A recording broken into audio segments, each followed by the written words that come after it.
Hello, Harry. How you Oh, doing? mate, you all right? Very good, thanks. Very Good good. stuff. Yeah, cheers for doing this, mate. Appreciate it. No problem. No problem. Hopefully I'm recording as well. Oh, excellent. All right, cool. Yes, I am. Yeah, yeah. Great. Sounds So, pretty good anyway, to be fair. have we met before? I think we've met. I was thinking, got a vague memory of meeting after a Paddington's gig at Uli. Right. I Oh, right. Okay. Yeah, yeah, yeah. think we went to some bowling alley or something. Okay. Okay. Yeah, yeah. I know the bowling alley. But then Right. I was talking to my mate last night, and he said he remembers watching you in Hull in a place called Lamp, and he went back to a party at a guy called Sean Cairns' house or something. Okay. Yeah, probably. Probably. I don't remember all of the after parties for sure. Yeah, I don't remember you playing Hull, so I must have missed that one. Okay. But yeah, obviously, yeah. No, you threw to Tom and everyone, so you were good Sure. mates with them back in the day. Yeah, Yes. Yeah. Yeah, yeah. cool. So you're in London, yeah? I am, yeah, yeah, in London. What about yourself? Where are you? In Manchester. Ah, okay, okay. But yeah, but yeah, what you up to these days, kind of thing. I'm doing lots of different things, to be honest. So I do music stuff. I've got a creative music agency. So I basically am a music supervisor. So I sit between like clients and whoever's making the music, and I kind of turn the visual speak into sound speak and kind of mediate between the two and get the job done. Oh, So I okay. do that. And then I've done that for film as well, but then I dress things and people as well. So I dress bands or short films or commercials. Yeah, so yeah, there's that. But that's what's kind of keeping me busy at the moment. Oh, Anyway, okay, cool. yeah, Well, I guess we'll get into how you ended up at that point anyway. But sure. Sure. I suppose to get a bit of context and everything, like take us back to the early days, like the early noughties, like what you're up to and how did you end up in Cazals? I I was in Camden and I had a store in Camden. I used to deal in vintage clothes, and through that I was meeting a lot of people, and I was in a nightclub sort of 4 or 5 nights a week, to be honest. Um, Very sociable back then. And then we opened a little shop with some partners in Covent Garden, and it didn't kind of work out, and I never got paid.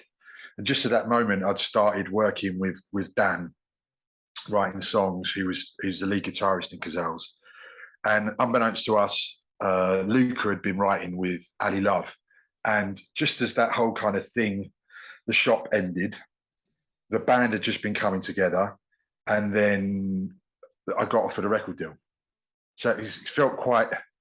We were sort of, I don't know, we were probably out for about 8 months maybe before we got offered the first like single deal. Ah, Um, okay. so that's, What year was that? I don't know. I want to say 2005, Ah, okay, right. maybe 2000, in the 2004, something like that. Um, but yeah, so yeah, I'd been in bands before, but I'd been the drummer and I'd written all the lyrics in the bands I'd been in before, but I hadn't been in a band for like 5 years or something. Yeah, about 5 6 years. Um, so it was a big change, becoming the front man. So it took Mm. us a while to work that out. Um, but yeah, it was. I don't know. It happened. I feel like the beginning of it happened quite quickly. Maybe it definitely didn't feel like that at the time. But looking back at it, I remember being like, "This needs to speed up," you know. But yeah, yeah, we were rehearsing 6 days a week, um, and we were very lucky.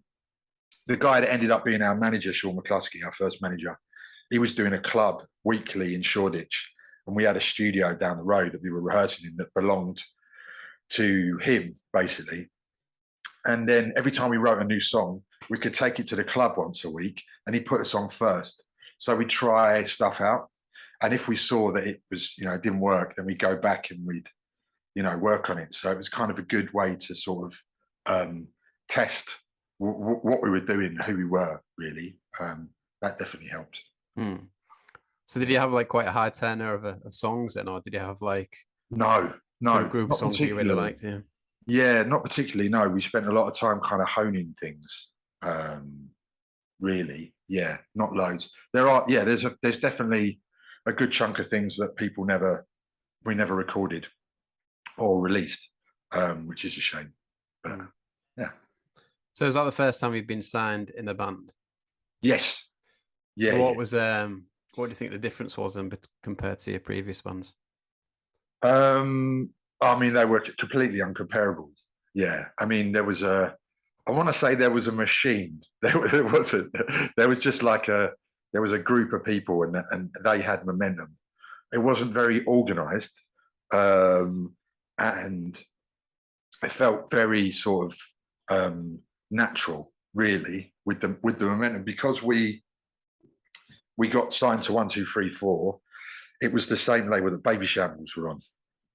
So, you know, their manager was the label manager basically as well. And so, you know, it was all one thing essentially. We were with them. That's how we ended up touring with them, Oh, really. okay. Was that James Millard? Yes. Right, okay. Yes. Yeah, I've heard a few things that like he was quite yeah, it was quite a good label to be on in terms of I don't know, kind of favouring the artist kind of thing.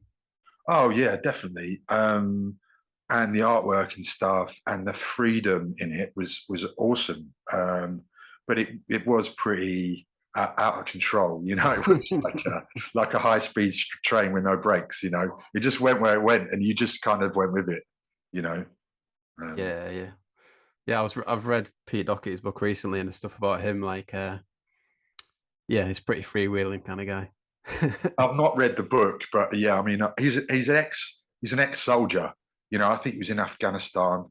Um, yeah, he could get the job done.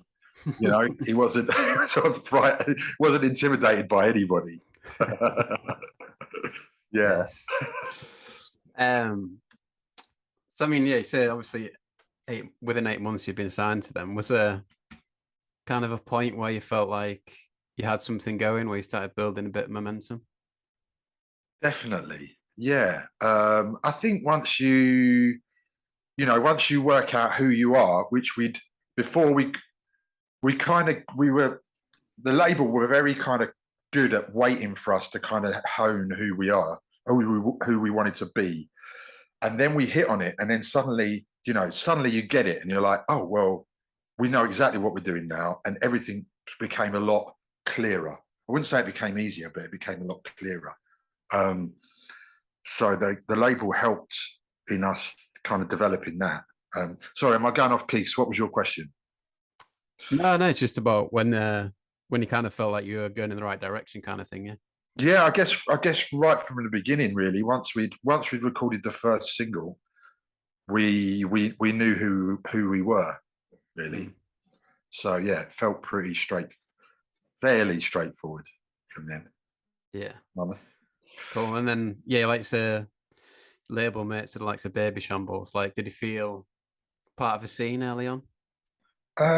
No, is the honest truth. We we originally, like I said, we played in Sean McCluskey's club in Shoreditch, and that was the stuff that he was putting on there, and the bands they had on there were a lot more kind of avant-garde and a bit more underground stuff, really. So you know, it's this thing with parallel universes, like it. Yeah, it didn't really. Yeah, it was different. It was a different crowd, I think, from where we originally kind of started with Sean and that stuff. Um, but it didn't feel weird. It didn't feel weird. And then we definitely nabbed some of those fans Mm. and brought some of the other ones with us, I think, as well. Yeah. But I was listening to Gemma's interview yesterday, which was really lovely. I haven't seen her in ages. And I remembered, I completely forgot that the reason why Warren ended up playing drums in the band is because of Gemma. We had loads of different people sitting in playing drums for us. Martin, our bass player, producer, he'd actually played the drums on the first single. And Gemma turned up one day, I think at the record label, about 4:30, 5 o'clock, saying, I've seen your drummer. I've seen him. You've got, you know, this guy's amazing. And we're like, who? He's like, oh, I saw him play a couple of nights ago. He's got a gig tonight. You need to go. And we're like, okay, great. You know, we'll go. Where is it? And she said, Stoke. You know, it's like 5 o'clock in Shoreditch. And we're like, okay. And she's like, right, fuck it. I'm driving you. So we just got in the car and me and Luca went to Stoke. We went to the place that Matt, Babyshambles booking agent used to own. God, I can't remember what it's not the Sugar Mill, it's the other one, the other sort of famous one there. Anyway, Warren was playing there in this band, and he was, as soon as we heard him, we were just like absolutely blown away. And then we had the awkward time of trying to get him away from his band so we could invite him to London to come for a rehearsal. And I think Gemma slipped in my phone number, and then he came down about 3 days later, and I don't think he went back for a good. Well, that was it. He was in the band, you know. Yeah, on the safe side. Yeah, and Gemma actually, when I put out for questions for you, Gemma just replied just to say hello, basically. She's a sweetheart. She really is. Yeah, she's very, very. I mean, all those Babyshambles guys, you know, like, you know, they all went above and beyond to be nice to us. I can't tell you like how much we owed them back then. You know, when we were on tour with them, we got offered the Irish leg of their tour, and we didn't have enough money. You know, it didn't pay loads then. We didn't have enough money to go. And Pete found out, so he was like, well, you're coming, and he paid for it all out of his own pocket to take us to Ireland on that tour. And Drew, you know, bent over backwards. He sat in with the band a few times as well. He actually stepped in at my wedding in April as well. The bass player for the band had COVID, and he learnt 32 songs in the morning. Wow. And then turned up and played us in the wedding band. That's amazing. Yeah, he's an absolute sweetheart. But yeah, I mean, yeah, even like when we weren't earning a lot of money, and when we lived in Shoreditch, I think there was 7 or 8 of us living in one house, and it had 3 bedrooms, you know. And Doherty found out we didn't have enough money, and he paid our rent, you know. Wow. So yeah, very, very kind. Yeah. Very kind. Yeah. Yeah, I mean, obviously talking to Tom and the rest of the Paddingtons, like I think they had a similar relationship where he's like a big brother to them. I think he like looking out for smaller or upcoming bands. I think that's the impression you get. Very much so. Very, very much so. Yeah. Definitely. I mean, I knew Pete from before he was in the Libertines. Ah, right, okay. Yeah, I'd met him originally hanging out in Camden when I had the stall, because he lived in Camden. I did actually play at one of the first Lib shows. I played bongos in the Scene Club in Soho on Dean Street, when Scarborough Steve was the lead singer. And I don't even think we'd rehearsed. I think they'd given me a tape with some songs on it. And then I just turned up and I just sort of tapped along in the background while somebody held Steve up. You know, like you've seen those old videos of Shane McGowan where he can't hold himself up, but still he remembers the words. Steve was like that. Somebody was behind him and he was sort of, you know, on a stool, a high stool, while somebody's sort of holding him on it. But he remembered the words. It was quite impressive. Oh, okay, so you were in an early version of the Libertines then? Well, one for a night. That I sat in and bongos, yeah, for one show. Could you ever have foreseen what was going to happen at that point? God, no idea. I mean, when Pete first told me that he was forming a band, it was a real moment in London where nobody wanted to be in a band. People have been in bands, everywhere had been bands, and it was like, actually, there was some really interesting electronic music coming out, and it just felt like a bit of a breather for a moment. And then he was like, I'm starting a band. And I was like, wow, you're crazy. Like, really? But he was definitely on the front foot with it. He timed it right, you know, he was there at exactly the right moment with the right, you know, that honesty that he has, that just the world needed, you know, at that moment. Yeah, felt good. Yeah, and I've read Carl saying like they kind of created the scene around them, kind of thing. Do you see that happening? Yes, very much so. You know, they were Pied Pipers of the, you know, Strange and Lost, and you know they did a great job of sort of gathering all these people and making a scene.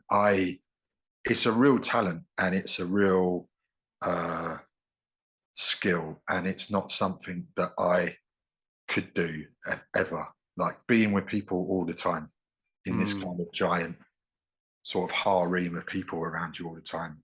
I wouldn't. I'm not comfortable with that. I wouldn't be. Yeah, feel a bit weird. I But know what you mean. Yeah, yeah, definitely. but yeah, no, it was. I think yeah, a lot of the fans and the band, it kind of really crossed over for them. You know, they were all kind of one for the Libs anyway, for a long time. And there's like kind of some kind of like mad poetry nights going on with Wolfman and stuff around different things. Yeah, I don't remember being at any poetry nights. I mean, I mean, obviously, I saw the Libs playing early shows. Um, I remember one really good show at the Barfly that I saw that was ran that Queens of Noise put on. That was really good, and I DJ'd actually. I DJ'd for that show as well.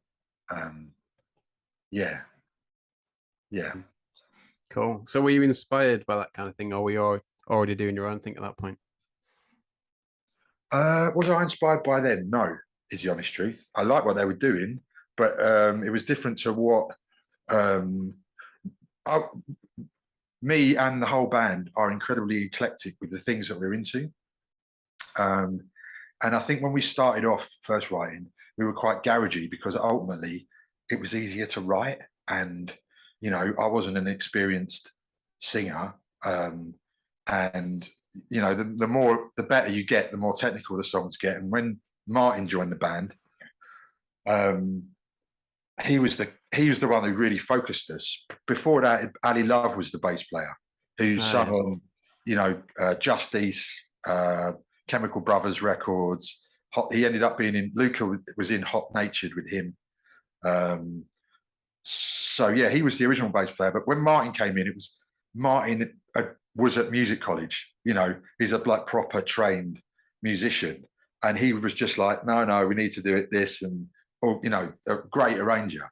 So he kind of made sense of it all, and then things got a lot simpler in that regard. Oh, okay. So it's kind of good to have that direction. Well, yeah, you always, you know, a band needs all these different people with their different little touches. Everybody brings a different flavour to it, but then ultimately somebody's got to organise it all. And mine is very, very good at that. Yeah, and I mean, like say you're rehearsing 6 days a week, but everyone's got to be really committed to that, obviously. Yeah, we really were. Well, the reason why we ended up being called Cazelles is because one of the only things that was paying for our rehearsals was me selling vintage sunglasses, which were called Cazelles. Oh, right. And we just wanted something that we can make our own. And we would sort of, off a long list, it felt right. So we went with that. Yes. So how old are you at this point, out of interest? God, I don't know. Maybe 23, Okay. 23. So I'm older than Martin and Dan and Warren, and me and Luca are around the same. So I'm 42 now. So out of a lot of those bands that we were playing with, I guess we were a little bit older. I mean, Pete's still older than me, I guess, Doherty and Drew, but not much, a year or two in it. Yeah. Oh, cool. Yeah. So you kind of like, you're at a point where you knew what you liked, kind of thing, at that point. Yeah, I was really lucky. Well, I was really lucky. I left school at 16. I wasn't even allowed in the sixth form, and I was just into my music, and I was lurking around this record shop. I lurked around this record shop for like 2 years after school until it closed, and I was just reading all the sleeves, making a nuisance of myself. And then one Christmas, all the staff pulled a sickie, and I ended up getting a job there, which then I ended up being there for like 4 years. And by the time I was 19, it was only a small chain of record stores. There was like six of them maybe, but I was buying all the indie for the whole chain, and I was managing my own store when I was 19. Oh, right. Okay. Like a total, dream job when you're a 19-year-old to be like having the keys for your own record store and buying things. Yeah. So yeah, I really knew I really knew my music early on. I really tried to pre-internet. I was like I said, I was reading every sleeve note, every anything that I could get information, and just taking it all in as fast as I could, really. Mm.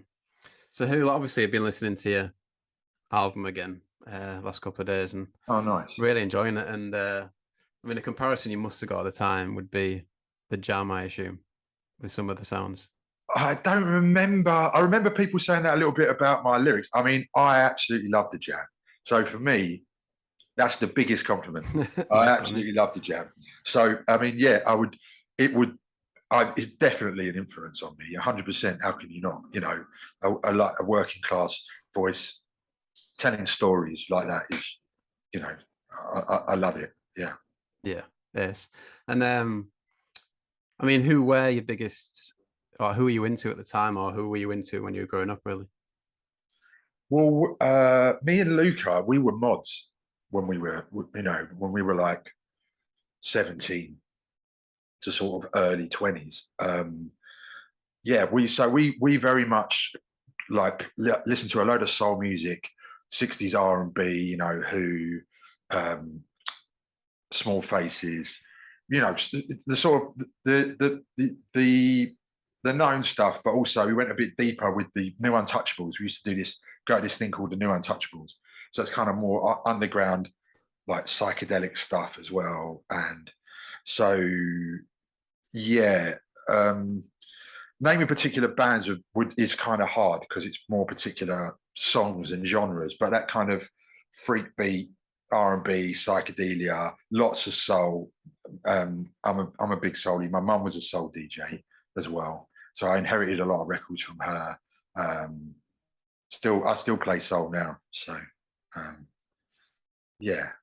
Is that a good answer? Yeah, I mean, it's a very broad question, so Yeah, it's hard. I mean, the influences on the band. There was a lot of influences from my point of view on the band. I just wanted to tell stories, and I just wanted them.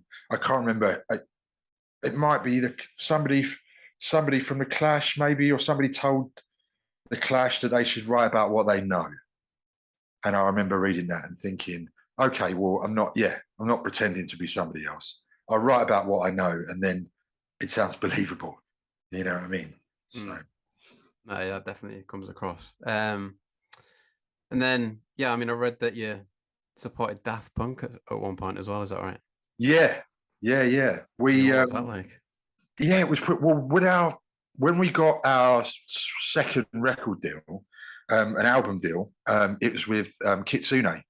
And at the time, Kitsune were putting out all these singles, these remixes and stuff of like Klaxons, The Gossip, lots of things. Yeah, I remember that. I remember the album with the red sleeve. I remember. With like lots of the compilations had like lots of cartoons on them of all the bands like Block Party and stuff like that. Yeah. The first band actually that we ever supported that was like a good sign band was probably Block Party, I think. Right. But we with Sean in Shoreditch, we'd ended up supporting the Liars and 1979, Death from Above, 1979. But Kitsune was started by a guy that used to be like a kind of A&R manager. And he's the guy that got Phoenix signed originally. And he co-managed Daft Punk when they first got signed. He heard us on, somebody played him Poor Innocent Boys when he was in Japan. Actually, two different people played in Poor Innocent Boys, that was it, in Japan, and he heard it. And then we ended up signing with those guys. And those French people, they're known as Le Clique, some of that crew. They're very good at, like, if one of them's getting behind something, they're all getting behind it, right? So once we were part of that crew, we were in with everybody, So we were the first band that they signed as a full band for an album. and they borrowed the money off Mr. A, the graffiti artist, who's in the. You've seen the documentary Exit Through the Gift Shop, the Banksy documentary. Okay, right. He's in that, but he's one of the most famous, street artists, graffiti artists in France. He bankrolled the record, and yeah, like I say, all those French guys, they all know each other, and then so we got on Daft Punk's radar, and then they really liked the record, and which was incredible. And so yeah, they asked us to come on tour with them, and we did. Yeah, open up stadiums for Daft Punk. Wow, pretty epic, like 14 to 18,000 people, like a night. Yeah. They're filling up. Yeah, it was incredible experience. Amazing lineup. There was like Kavinsky, Sebastian, Busy P, and us, and another band whose name I can't remember, a Japanese band. But yeah, that was a lot of fun. Yeah, very nice to us, those guys. Yeah, were lovely.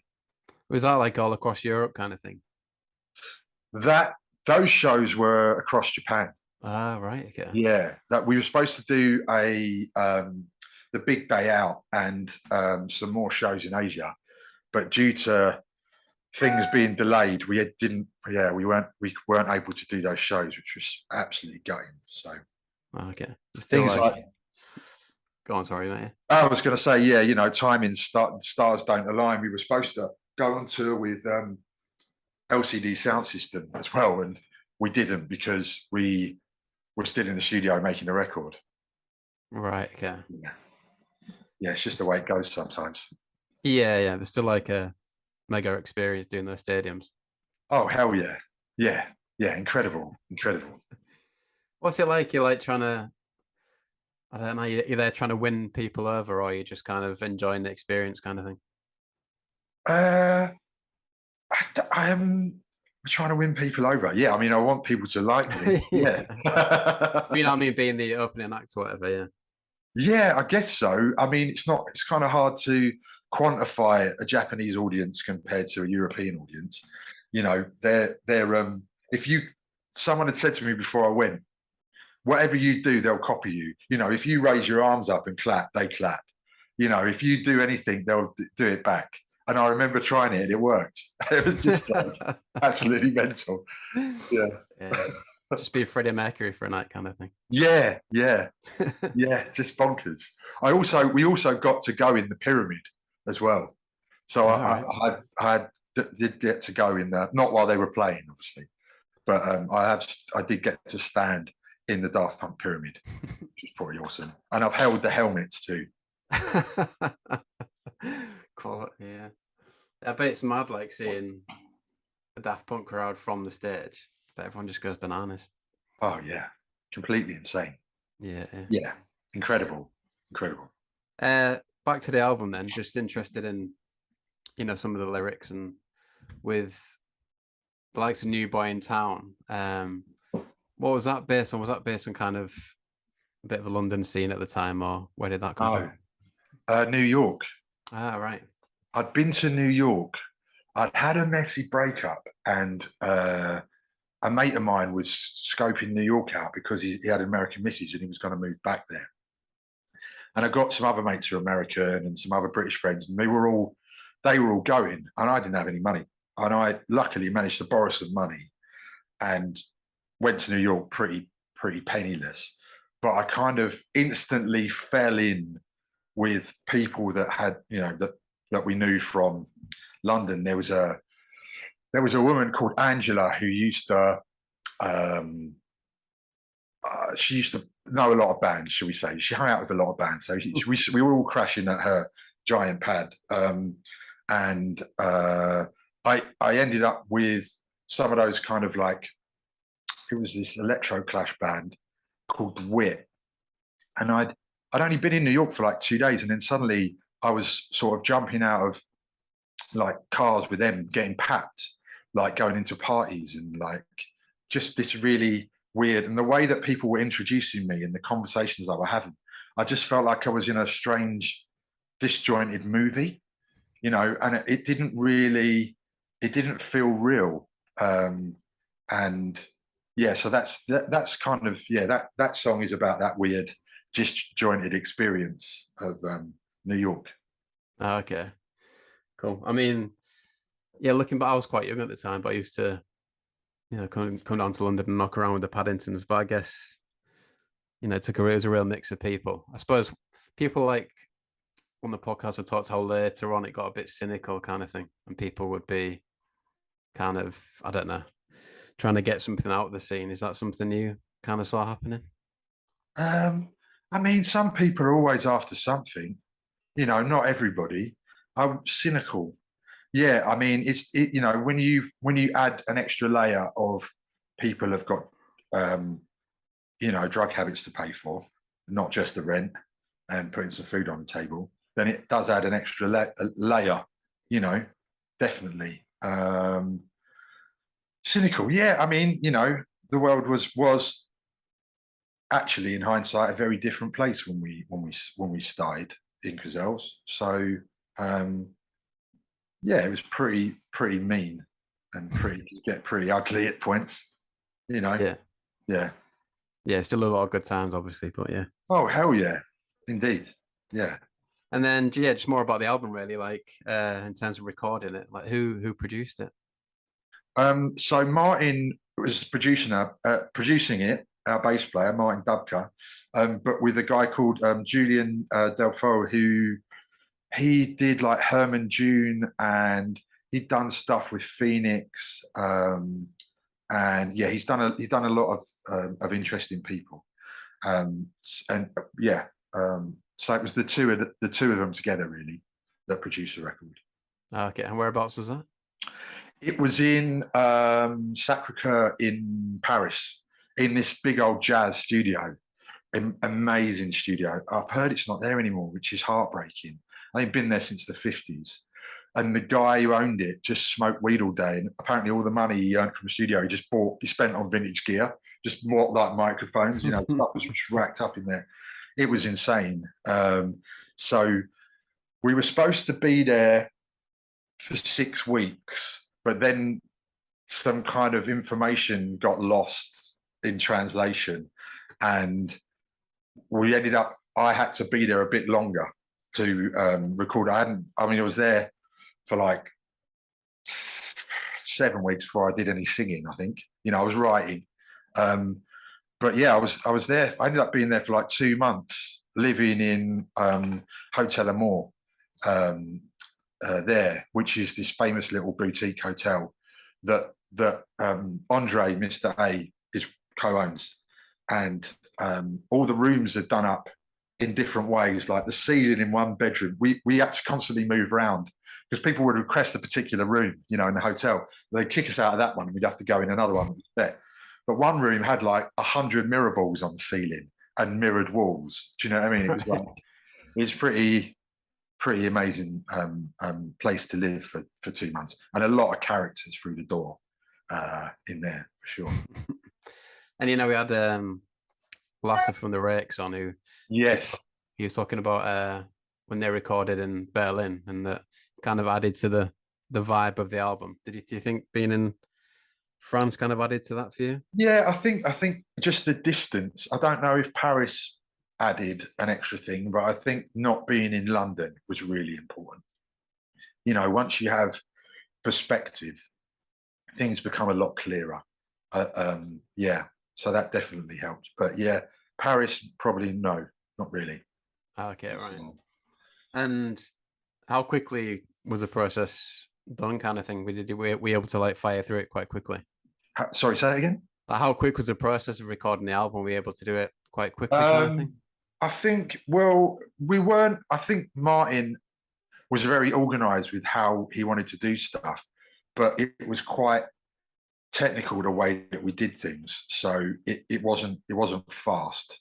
Let's put it that way. But we definitely weren't wasting time in there. He had a very clear, regimented thing of what we're doing, when, and how we're doing it, and yeah. Okay. And were you happy with it? When you sat down at the end, do you feel proud of it, kind of thing? I'm incredibly proud of that record. Yeah, I really, really am. I don't think I'd change a note on it, to be honest. I think it's, you know, yeah, I don't really do um, those kind of regrets, or you know, it's a perfect, it captures that moment, you know, perfectly. So yeah, I'm very pleased with it. I haven't listened to it in a very long time, but I am very proud of it. Oh, well, from my point of view, I think it stands the test of time. Like listening to it this week, really Well, that's a enjoyed relief. That's a relief. it. No, that's You. great. Then you know, obviously, got to talk about. You've mentioned it, but touring with Baby Shambles, I'm always fascinated to hear people's kind of memories of that. Was it a bit of a crazy time or just enjoyable? Yeah, it was, because you know, some of it for the right reasons, some of it for the wrong reasons. Obviously, you know, it was a complete travelling circus, and you know, they, if they were on a tour bus, then we were on the big tour bus with them. You know, so everywhere you went, there'd be Paps there.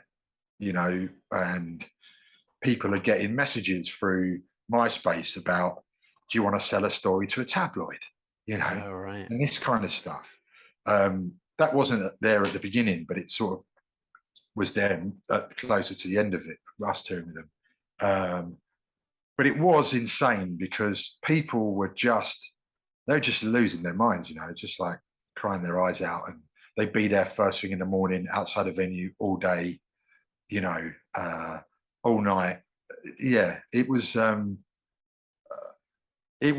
incredible to witness that level of hysteria, I guess, and devotion, and people really finding connection to their music. Mm. Yeah, it was a very beautiful thing to see, but all in this insane bubble of complete and utter madness. You know, um, I can't really go into the full details. I think you could take a good guess at a lot of it. Yeah, yeah. Yeah. Nice. Obviously, yeah, I've read the book recently. It's really, yeah, it's quite a good insight. It's quite honest in what was going on. Oh, is it? Okay. Yeah. Yeah, Yeah. Right. Yeah. Yeah. I don't know what's in there, so I don't know what I can say. I wouldn't want to put things out that people don't know. But yeah, yeah, I mean, it's what you expect. You know, a lot of people with serious drug habits playing every night of the week. Yeah. yeah. Fair play. Yeah. Um, and like, yeah, were you able to like? You obviously like a full-time musician. Like, were you just kind of like living the life at that point, just day to day kind of thing? Yeah, I mean, like I said, I'd had a full time job when I was 16, so I'd always worked. But when we were in the band, I didn't have a lot of time to do other stuff, especially at that moment. Like the world's changed massively in that regard. People would really take offense if you had like multiple jobs. You know, it's like you were either in a band or you did something else. You know, it was very like frowned upon if you did other things, and I'd done lots of other things. So yeah, I was still, when I was in the band, I was still sometimes assisting stylists on shoots, and um, I still DJ now. I've DJed since I was 17, so I was DJing. So that was helping. Um, that was helping put, you know, pay the rent and put food on the table. But it was very tight. There's a reason why I look so skinny in those photographs. Yeah. I lived on Guinness and Bombay mix, yeah, and Rollies. But yeah, just about the album. Is it 2008 it came out? I think, yeah, in the UK it came out 2008. Yeah, in the 2008, I think. Okay. And did that feel more? That's like a few years after you started. Did you want it out earlier than that, or was it just how it happened?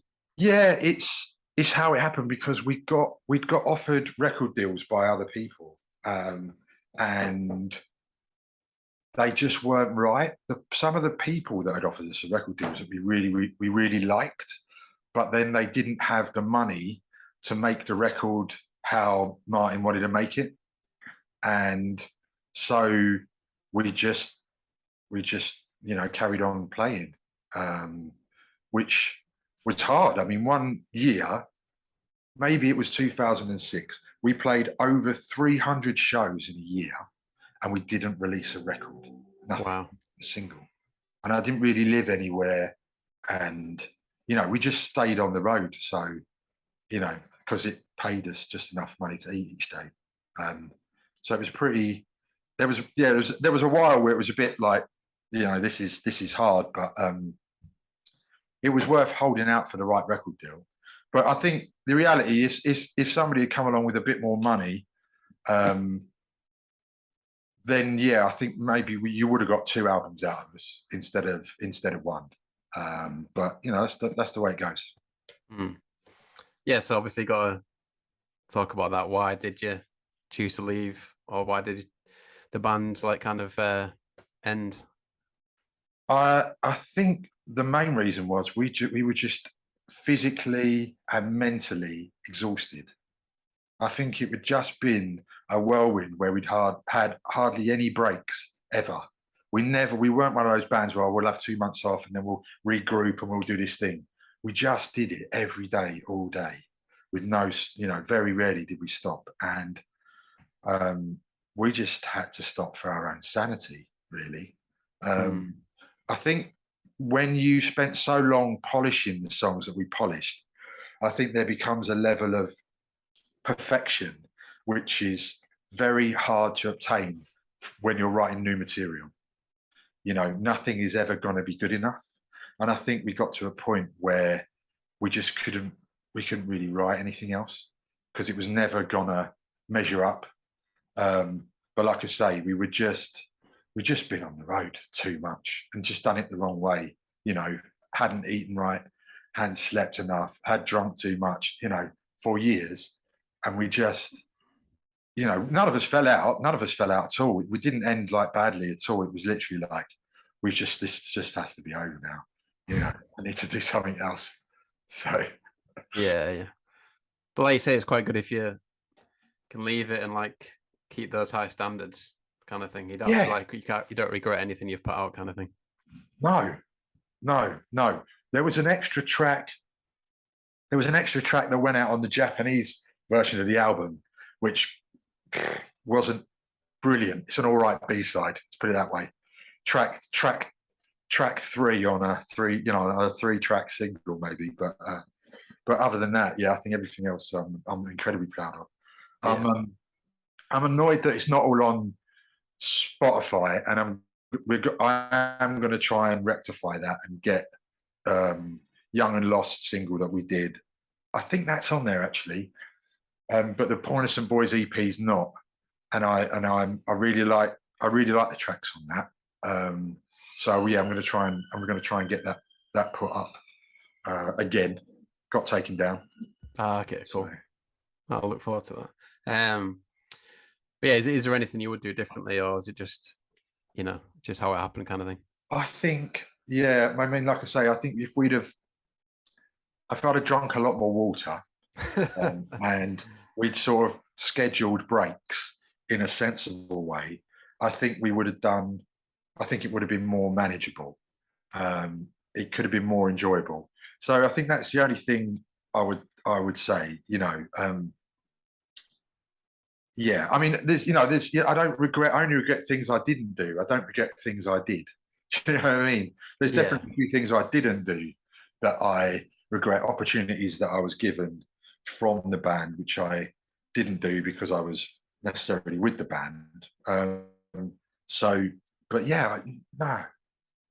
Yeah. Yeah. I mean, obviously it's quite it's a popular scene. You must have met a lot of different and interesting people outside of the music, kind of thing. Yeah. I mean, yeah, other musicians and artists and actors, and yeah. I was thinking about Paris when we went back to Paris to do the press for the album. We ended up, a friend of mine was working for this director, and I went to meet her after I'd been doing these interviews, and all these directors were doing the same thing for films. And it was a guy who directed The Wrestler, and they said to me, "Oh, we're going to go meet Mickey. Do you want to come with us?" like Mickey Rourke. And I was like, hell yeah, okay. So, oh, we don't know where he is. He's in a strip club somewhere in Paris. So we're just going to go drive around Paris until we find him. So we're sort of in this, stretched car, like a fleet of them with all these other directors, looking for Mickey Rourke. Eventually we find him somewhere. Someone says, "Oh yeah, Mickey's in the back." Yeah, yeah. We go in, and I get introduced to him, and we had a really great chat. He was telling me about hanging out with the Clash and being on the road with the Clash, and riding with the Hells Angels, and he was a bit of a character, to say the least. At one point, the friend that was with me, she's still a good friend of mine.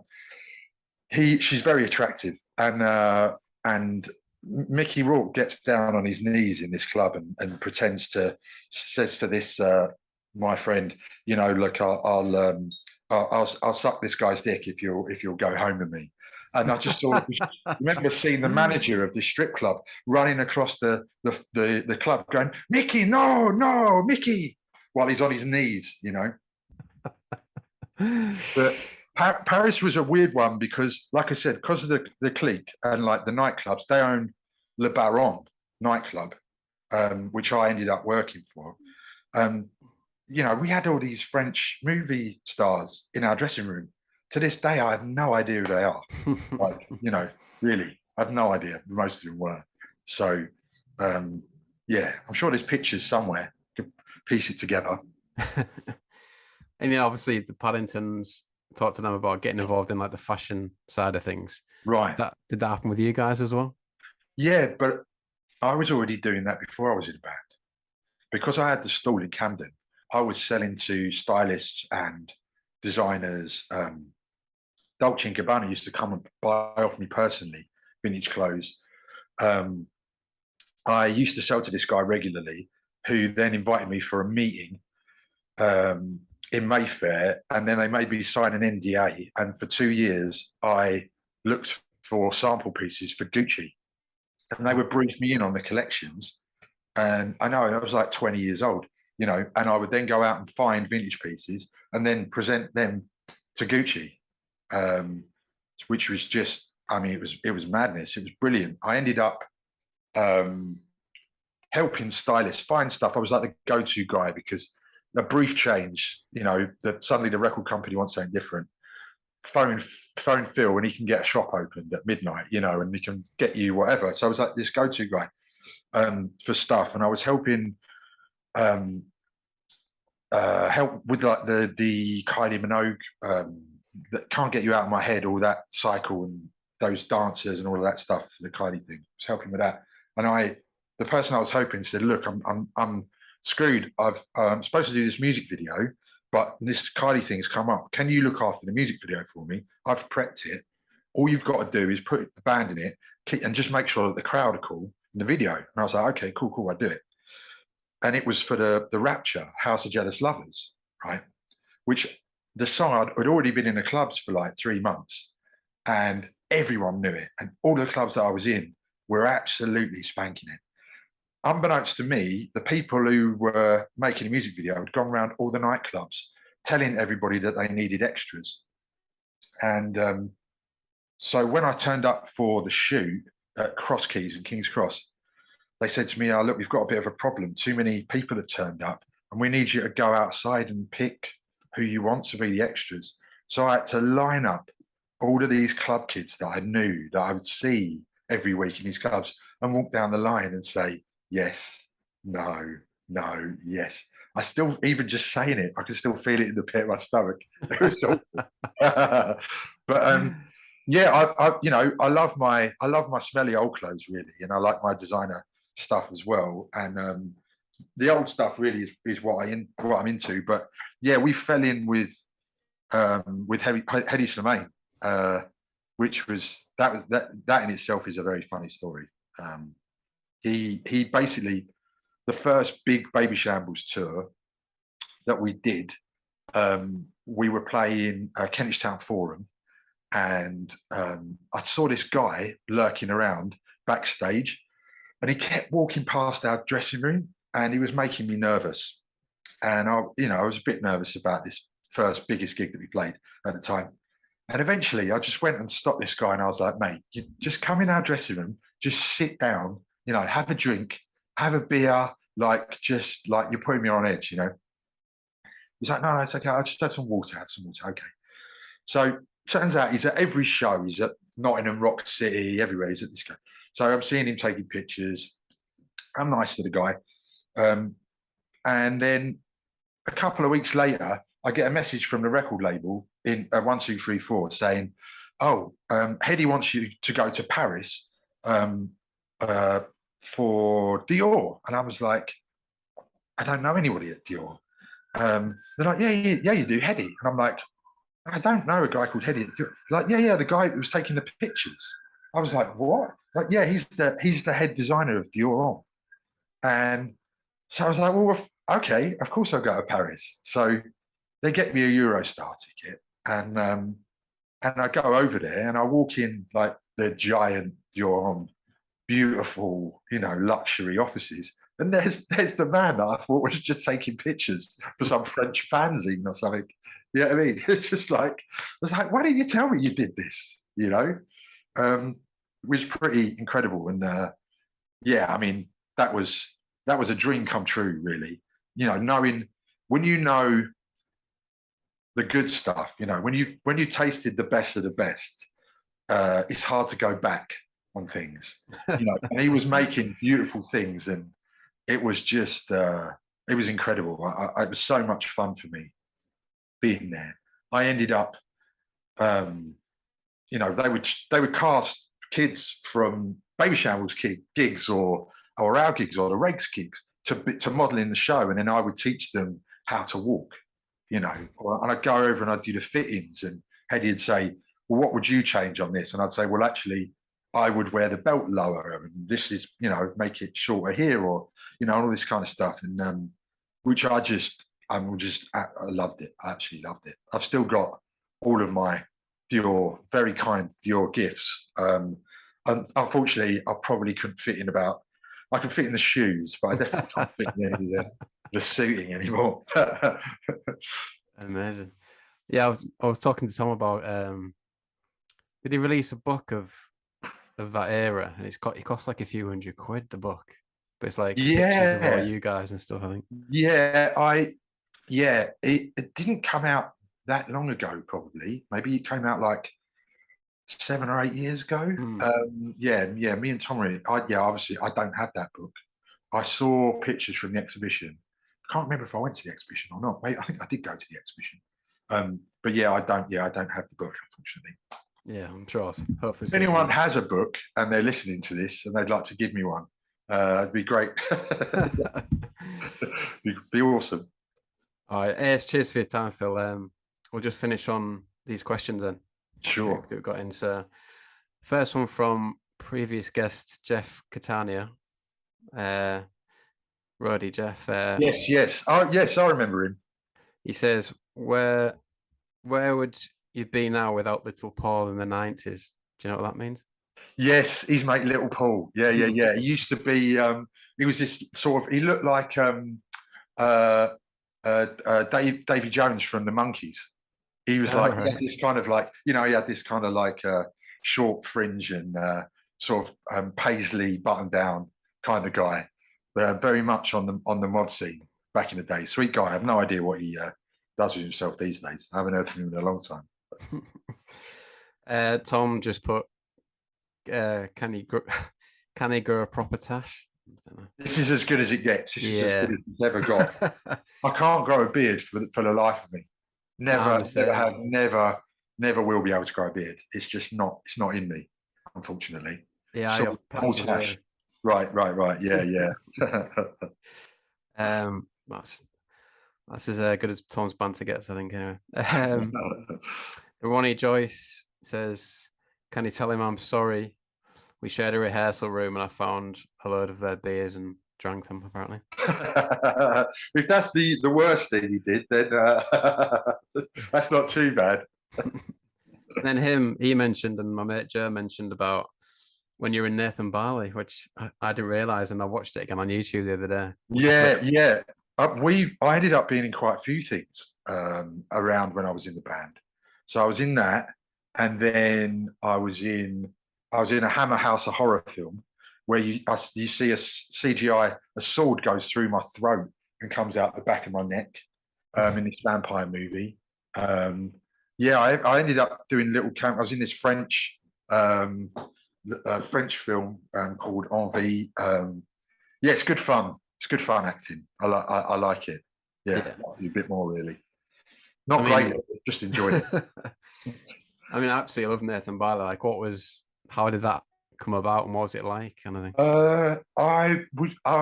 I came straight from a party there, and I turned up. I remember distinctly on that particular day that ended up in that episode. I turned up on set drinking a can of Stella at about 9 a.m, and then they shouted at me and were telling me to go home. And then somebody said, "No, we'll keep him. So yeah, so if I look a bit wobbly, it's because I was a bit wobbly. Was it your idea to wear flip flops on your ears, or was that their idea? That was definitely their idea. Definitely their idea. Yes. So was it like Chris Morris that you're working with at that point? Or was it Charlie Brooker? I think it was Chris. No, it was Chris Morris that was doing it. I don't remember. I honestly don't remember him being there. I think somebody else was directing. I think he wrote it and somebody else was directing. I could be wrong. I can't remember. I was drunk. Guy Fergie from Glasgow says, he says you're one of the best. I remember that guy. Yeah. Yeah. He says you were one of the best bands he saw live, especially the Baby Shambles gigs. And he said that his band supported you at Glasgow Barfly as well. But he just says, do you have a favorite show? Do I have a favorite show with Baby Shambles, or just in general? Just in general, I think, yeah. I think when we didn't have a record deal, we played the Islington Academy in the big room, and we pretty much sold it out on a weeknight, headlining. We didn't have a record deal. We played it to try and get a record deal, and that was a really amazing gig for us. I think as a really special show. Brixton with Baby Shambles was another really a big one, I guess, for me. Wireless festivals as well. We played Wireless Festival, and the Dead Weather were on the main stage, and I don't think a lot of people like that first album, because suddenly our tent was just absolutely rammed, and we played a really packed tent, and it was incredible. I've got a lot of good shows memories, really. All pretty solid. He also says that he's got a Poor Innocent Boys tattoo, apparently. So. Right, yeah. Course. With the radio and There's a few Cazales tattoos out there that I've seen.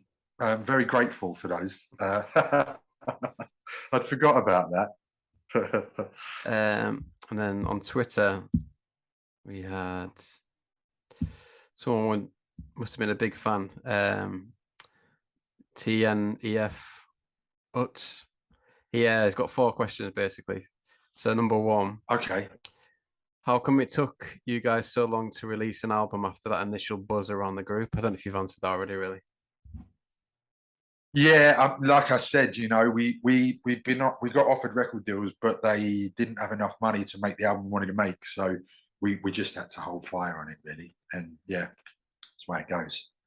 And then the next one is, I always felt Cazales are massively misunderstood. Unfortunately, often seen as a style over substance band. Did it frustrate you that people couldn't see past the way you looked? How did the band manage that misconception?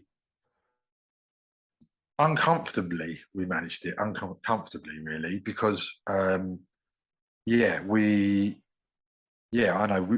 we liked, I dressed like that before, and then the world got into the things that I was wearing. I didn't dress like the fashion. I'd looked like that for ages, with my drain pipe jeans and, and very tight jackets and, you know, double-breasted things, and yeah, it was always a bone of contention with how are we being taken seriously as musicians. But I guess that happens with a lot of bands. You know, I think the more things you put out, the more people will see that you're capable of delivering, I guess. Next one, what was it like playing with the best rhythm section of that era? It was incredible. I mean, yeah, I mean, Warren as a drummer is just mind blowing. He's just incredible. He really, really is. Yeah, he with those two, as you know, could do anything over the top of those two. You're going to be all right. Yeah, it's pretty great. And a couple more. He says, was the synth heavy approach on the album an actual band decision or record company direction? I always felt it was an odd direction. It was band direction, not record company. I think that we felt like that you know, there's songs that we needed to refresh them for ourselves as well when we made the album. So we need to have more elements to them that were interesting for us as well. So I think adding that extra level of depth is what sonically, that's where we wanted to go, you know. Cool. And then he just says at the end, not a question, but A Crying Shame is a forgotten classic from the era, especially the lyrics. So, well, that's nice of him to say. I wonder if I don't even know. I don't even think I've got a recording of that. Maybe somebody has, but yeah, I forgot about that song. We have got a whole live album, pretty much. It just needs to be mastered. That we definitely didn't play that song on that, but yeah, I'd like to put. We got a Live in New York thing that we did in 2008. The guy who was doing our sound at that, the next year won a Grammy for producing a record, and the sound's just incredible. And it was the day, 2 days after Obama had got in the first time, so everyone was buzzing, you know. And I'm just talking about Obama between the tracks, and you could just feel the atmosphere of just New York because of that. But then the band and everything, and it's a real moment. So I'd like to put that on Spotify as well. I don't know about Crying Shame though. I'll if I come across it, I'll see how good it sounds.